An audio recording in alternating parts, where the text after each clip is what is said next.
Indonesia tengah diguncang polemik besar. Keputusan soal kenaikan gaji dan tunjangan anggota DPR memicu gelombang protes di berbagai daerah. Kebijakan ini muncul di saat ekonomi rakyat terjepit, harga kebutuhan pokok naik, dan banyak keluarga kesulitan bertahan hidup. Pertanyaannya sederhana. Pantaskah wakil rakyat mendapat fasilitas super mewah ketika rakyat yang mereka wakili justru menderita? Indonesia tengah diguncang polemik besar. Keputusan soal kenaikan gaji dan tunjangan anggota DPR memicu gelombang protes di berbagai daerah. Kebijakan ini muncul di saat ekonomi rakyat terjepit, harga kebutuhan pokok naik, dan banyak keluarga kesulitan bertahan hidup. Pertanyaannya sederhana.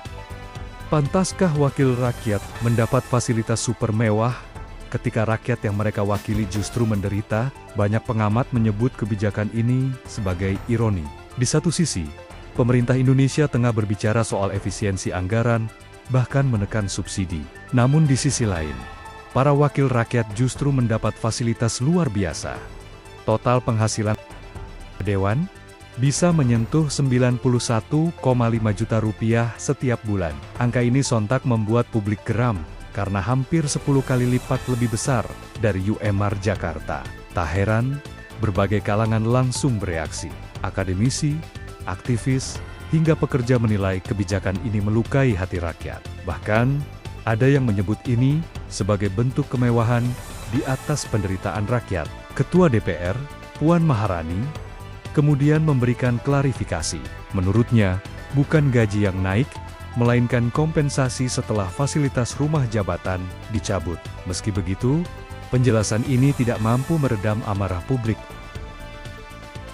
Puncak kemarahan terlihat pada 25 Agustus tahun 2025. Ribuan massa dari berbagai elemen turun ke jalan, terutama di depan gedung DPR Indonesia, Senayan. Mahasiswa, buruh, hingga driver ojol ikut serta.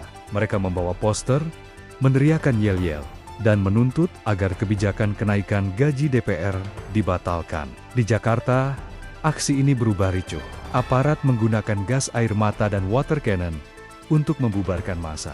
Suasana mencekam, bentrokan pun tak terelakkan. Demonstrasi meluas hingga Medan, Surabaya, dan beberapa kota besar lainnya. Tragedi kemudian terjadi.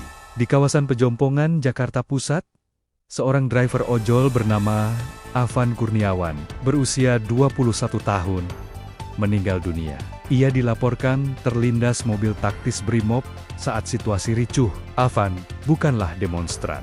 Saat itu ia hanya sedang bekerja, mengantar pesanan untuk keluarganya. Kehilangan ini memicu duka mendalam. Ribuan driver ojol mengiringi pemakamannya, dan jutaan warganet turut berduka di media sosial. Sosok Afan pun menjadi simbol ketidakadilan yang dirasakan rakyat kecil. Presiden Prabowo Subianto akhirnya buka suara.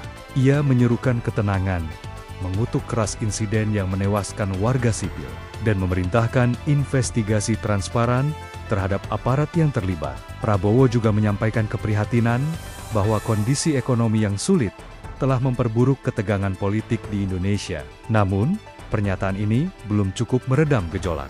Publik tetap menuntut kejelasan. Apakah kenaikan tunjangan DPR akan dicabut? Apakah pemerintah benar-benar berpihak pada rakyat? Di sisi lain, dampak ekonomi langsung terasa. Gejolak politik membuat rupiah melemah, pasar saham turun, dan investor mulai khawatir. Para analis menyebut, protes yang meluas bisa mengganggu iklim investasi, memperlambat pertumbuhan ekonomi, dan menambah beban pemerintah. Situasi ini menjadi ujian besar bagi Prabowo di awal pemerintahannya. Publik menanti apakah ia berani menekan DPR untuk membatalkan kebijakan, atau justru membiarkan kontroversi ini terus bergulir. Kisah ini bukan sekadar tentang angka gaji atau tunjangan. Lebih dari itu, ini adalah tentang rasa keadilan, tentang apakah para wakil rakyat benar-benar memahami penderitaan rakyat yang mereka wakili. Pertanyaannya, di tengah krisis dan jeritan rakyat kecil, apakah DPR rela menahan diri, atau justru memilih hidup mewah di atas penderitaan bangsa? Satu hal pasti, suara rakyat sedang bergemuruh, dan sejarah mencatat, ketika suara rakyat diabaikan, konsekuensinya bisa mengguncang bangsa.